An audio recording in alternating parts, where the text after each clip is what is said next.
We started on site in October 2013 when literally all that was behind me was a cow paddock and a few houses. It only took 7 months to turn a vacant site into a precast factory. One of the key things we needed to do was to get our high performance concrete mix just right. We had to follow a strict recipe that combines high tensile steel wires with polypropylene fibre, cement and fly ash, as well as aggregates and sand.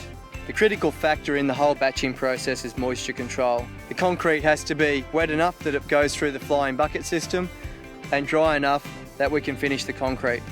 The concrete's then poured into specially designed steel moulds.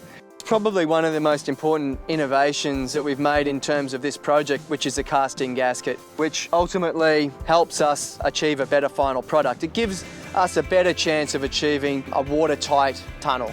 So the mould will then go to the concreting station where they'll finish the mould before it goes into the curing chamber.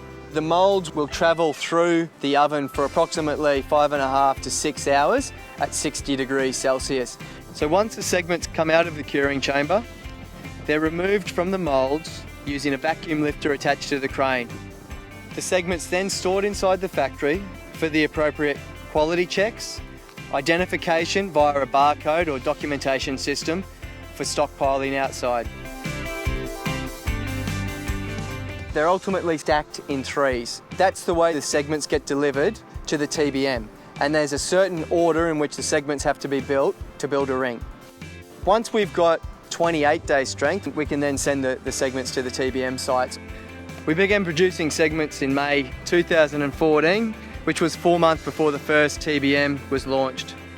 And now, just 10 months after production started, we've reached the 50% mark, 50,000 segments produced. It's a great achievement by the entire team and we're justifiably proud of this achievement.